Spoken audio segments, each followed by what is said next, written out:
I basically wasted 28 years of my life by getting this obese. I've already watched this, so like this part got me choked up anyway.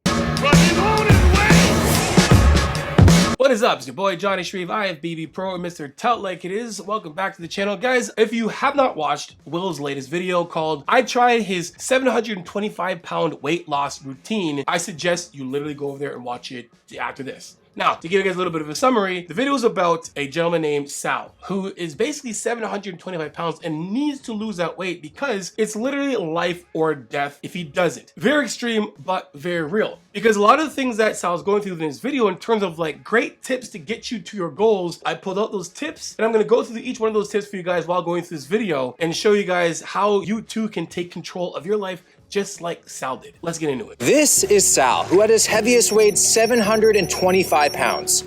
His heart was failing, his blood sugar was out of control, and doctors had no answers. His body was shutting down. But after hitting rock bottom, something finally clicked, and his life changed forever. Well, last time I was in the hospital with heart failure, my heart was beating irregularly. They tried shocking it back into place. The first time I was awake, it failed. When I was leaving the hospital, my cousin and I sat on the bench together and she said, "Sal, I need you not to die." And that was a powerful moment for me. She's like, "Would you ever want to do one of those TLC shows?"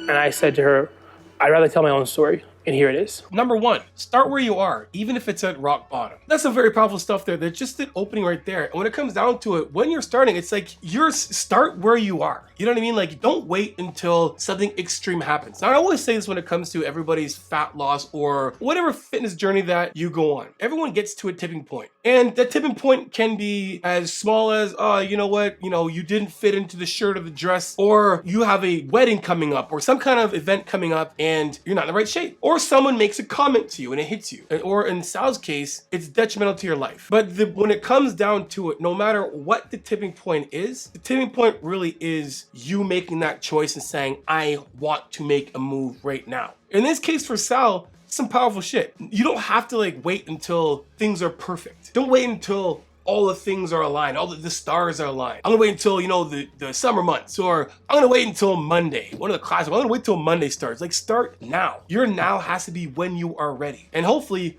when you're ready, it's not because your life's depending on it. Probably the hardest thing of this whole process is tracking food. Because you just kind of want to like pick and go through the fridge. Yeah, I'm a grazer. I just want to grab something, go, and move on. So how many calories are you eating right now? Typically 2,000 calories. That's way lower than I expected. Yeah. What were you eating to get north of 700? 10 to 12,000 calories a day. Number two, track your food or it will own you. When it comes down to it, it's like, you have to track your food. One of my favorite analogies when it comes to tracking food is like, especially now, in the current situation of the entire world. When you go to the gas station to put gas into your car, if you went to the gas station, you saw Martha sitting next to you with her eyes closed like this, she was like this, you'd be like, what is she doing? Like, are you kidding me? How's she know how much gas she's putting in her tank? She's probably gonna run out of gas somewhere. There's no way she's going somewhere far. You know, right? And it's kind of the same thing when it comes to your body. Because if you don't know how much you're eating, you don't know if you're eating too little or too much. And when it comes down to it, let's be serious. Most of the time, you're eating too much. So when it comes to tracking your food, yeah, it's another thing you have to do. I get it, I understand. It's a sacrifice you have to make if you want to actually make progress. The whole point of tracking your calories is to get an idea of what portions look like. I know exactly what a portion looks like. For the food that I eat for over years, over a decade, especially when it comes to bodybuilding, I know what a cup of rice looks like. So for me, it's really easy now that I can kind of eat on a daily basis without really tracking it. But when it comes down to it, like for myself right now, I'm actually tracking my food again. There's a reason why I'm doing it that I won't say yet, but I'm tracking my food. I need to know how much I'm actually eating if I want to make actual progress, if I have a goal that I'm trying to get to. That I need to know how much gas is in my car. I can't meal prep for like a whole week. I'll eat it all. So you have to meal prep for every day? Yeah. Otherwise you'll eat the whole thing. Would you say that's a food addiction? For sure. I know the food's in there. I know it's like available. It's already prepped, ready to go. Like, I just want it. It could be anything. There's so many gems in this entire video, like so many gems. Even when it comes to actually him eating the right food. Like him meal prepping, he makes his conscious decision that I can't meal prep more food than I need to, because if I do, I'm gonna eat it. Like, that's recognizing your triggers. Like, everyone has triggers. There's a reason why people overeat. Because what happens is basically this. You have a trigger event, then you have an action, and then dopamine release, right? When it comes to food or anything that you get addicted to, there's an event that happens and you replace it with, and you cope with whatever it is, and then you have this dopamine release that makes you feel good because you did the action made you feel better for the trigger event. So understanding your triggers and understanding your environment is gonna be the biggest things for you. If you can't control yourself with certain food items in the house, get it out of the house. You're only lying to yourself when you're like, oh man, I could have some chips in the cupboard. It's all good, I can do that. And you eat it anyway. No, you can't. You can't. You have to be honest with yourself. Get rid of the junk in your house. That's a first thing to do, right? And setting stuff and putting things in your house that you know that you cannot control is setting yourself up for failure. And you know it. You damn well know. We all do it. But we try to lie to ourselves and be like, oh, no, I could do this, man. I'm doing my cardio. I can have a little snack there and make myself feel good. You know, I can have, it's cheat meal this weekend. And then you spiral and you end up back to square one. Get out of the house. Prepare yourself. Make it easy. Set your environment up for success, not failure. I probably eat more food than I did when I was eating 10,000 calories a day. Like volume-wise? Mm-hmm. Okay. Because we're doing so much volume. Interesting. Meal prep time, egg whites. How many egg whites do you go through a day? I go through 2 cartons a day. How much protein do you eat a day? 292 grams. 292 grams? Yeah. Okay, I mean, at least it's not 1 gram per pound, right? Because that'd be a lot. Number 3, high volume foods. High protein will keep you full and more focused. He's only eating 2,000 calories. If you look at it to that size of a person is not that much. Now again, he's got a lot of fat in his body. So how much of that, like underneath that body is probably a actually 200-pound man, if it makes any sense, if that makes sense. 4 calories for every gram of protein. 1,000 of those calories, around 1,000 of those calories basically are coming from protein. Right? And the rest of that is, you know, his veggies, etc. So he's getting the right amount of energy when it comes to protein for, you know, preserving and building muscle, right? For all the things your body needs protein for. Then he's getting his energy from obviously like having higher fats. And then when it comes down to it, he's going to be using a lot of his body's fat stores for energy as well too. So the point of that is trying to get most of that fat off. So when it comes down to it, man, if you want to keep yourself satiated, higher protein, right? And more fiber. It's that simple. I don't want to say it's simple just because I know that when it comes down to it, it's just choice. And sometimes making choice like that is not that easy because most people can't cook. So it's like, how do I make food taste really good? Throughout this entire video, Sal can cook, right? Sal can cook pretty good. So he's making his food taste fairly good. So you do this every day? So 4 times a week. So you're Poseidon, pretty much. I'm just trying to make sure that my bones and joints are okay. Do you have any idea how many calories you would burn on a swim like this? It's different because we're so much heavier. So for me, I'll probably burn like between 1,000 and 1,500 calories on a long swim. Okay. For you might burn like 300. So he probably is burning a fair amount of calories, but I think the point here isn't how many calories he's burning, more so than finding the exercise that's gonna work for you. I know of some coaches that will take a guy like who's obese or whatever and be like, hey man, get on that stepper or Stairmaster or whatever it is. They suggest cardio exercises that just are not gonna work. You know what I mean? When I suggest cardio exercise to like my clients, it's more of like, what do you like to do? What do you hate the least? You know what I mean? Because you're gonna have to do some kind of form of cardio. You're going to. I don't care. Sorry. So it's like you have to find out what works best for you or find out what you can tolerate. So what do you say is the hardest part about coming to the gym in general for you? Getting in the car. Getting in the car? Yeah. Once I'm here, I might have to do something. Yeah. Like, why the fuck am I here if I'm not gonna work out? If I stay at home and don't do anything at all, it's kind of wasted a day. Yeah. And at this weight, at this size, I don't know how many days I have left. Number 4, exercise isn't just about weight loss and muscle gain. It's a lifetime. I need y'all to like honestly like see this here. It's like this guy knows. I have a client who has had a scare like this. Not as big, he's nowhere near as big as Sal. People think that if you're Sal's weight, that's when you're in danger of some type of cardiovascular, you know, event. When it's like, no, you just need to be obese. Like you can be obese and have a lifestyle that triggers it somehow. So it's not like if you're Sal's size, that's when that's gonna happen. It literally can be anybody from any of that size, from Sal's size to down to just your what you would call regular obese size. Where most people be like, oh, that's where you just love your body. No, we want to make sure that we're healthy. And the fact that he has that in the back of his head, it's probably not even the back of his head, it's probably right in the front of his face. It's like, you don't train, you die. And it sounds extreme, but like, if you look at it, all of our lives depend on training and cardio.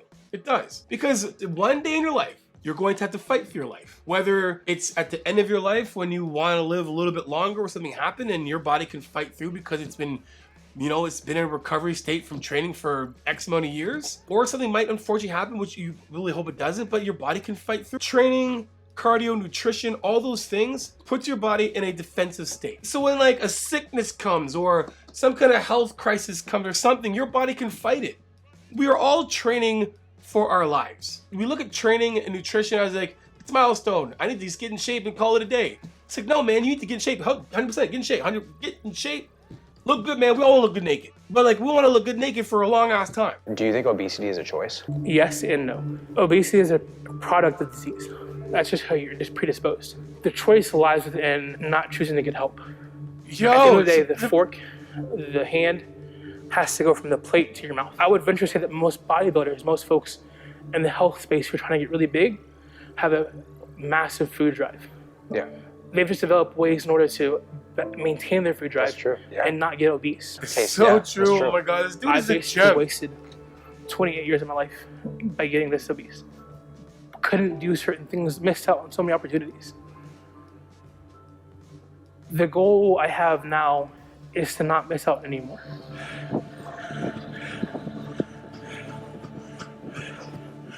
Ooh, I've already watched it, so like this part got me choked up anyway. It's the absolute best, most accurate answer. Is obesity a choice? There's a lot of things that will affect you, or there's a lot of things in life that are, you know, you're predisposed, how you're brought up, you know, things that are embedded in you as children and getting bigger. But when it comes down to it, in the end, it's your choice on whether or not you want to stay obese. You know what I'm saying? And then finding a way to, you know, reverse the things. The reversal things that got you to being obese. That's probably the best answer you can give. Yeah, I believe for the majority of people who are obese, it's environmental.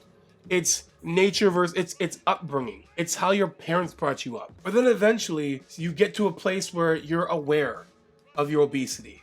And you either decide to ignore it, like Sal did for most of the time, or you decide to take action earlier in time. The question always is staying obese a choice? And yes, staying obese is a choice. Some people, it's a harder choice than others. Some people in different circumstances than others.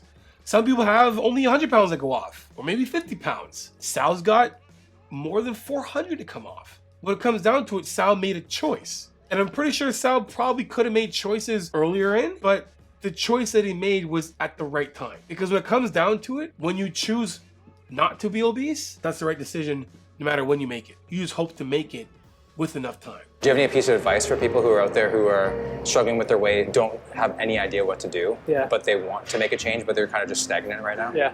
I think that for me, it was definitely calling a friend of mine, Avery, and saying, hey, here's the situation. I'm struggling. And the first thing he said was, get your ass to the gym. I'll be here every day. Come, we'll talk, we'll work out, and everything like that. Yeah. You can't lose this much amount of weight by yourself. I think we can expand that to, like, if anything, you know, to be honest, like when it comes down to it, it's like, yeah, you can't, like, you don't have to do this alone. You know what I mean? And it could be like as small as like, you know, I want to lose 15 pounds. Yeah, Sal's case is extreme, but like for those who just need to lose 10 pounds, 15 pounds, get someone in your corner that can keep you accountable. I mean, that's what I do. Literally, like, people hire me for the accountability, obviously for like my knowledge and you know, motivation, etc. But accountability. Because I hold my guys accountable. My guys and girls, I hold them accountable, right? But you don't have to have a coach. You can have a friend. You need someone in your corner that's honest with you. You need someone in your corner that's going to tell you the hard truths. That's going to be like, hey, man, like, that wants to motivate you still without making you feel like shit. Like, you don't want to get that buddy that's like, get to the gym, fat ass. It's like, no, we don't need that. Like, you don't want that guy, right? You want someone that's like, I believe in you. I believe that you can do this. I'm here in your corner. I'm going to walk with you, and I'm going to go with you down this journey until we win. That's who you want in your corner, right? You don't want, oh, you look fine the way you are. No, you don't need that. You need someone that's going to be there, that's going to make sure you reach your goals, like me. I'm dead serious. If you need someone like that, you need someone to hold you accountable, but still educate you and motivate you, give you more awareness, hit the link in the description below, johnnyshoefitness.com. Fill that application, and we get on a 50-minute call, and we'll see what we can achieve together. Hit to my store, johnnyshreve.com, for all things one-time plans, training splits, ebooks, and video consults with myself, or a video call with a registered dietitian to go over any of your specific dietary issues or needs. Guys, use my code Johnny for 10% off BlueStarNutraceuticals.com. Until next time, you know how it is. Iron sharpens iron. Progressive overload your life. In the meantime, keep dream chasing. Peace.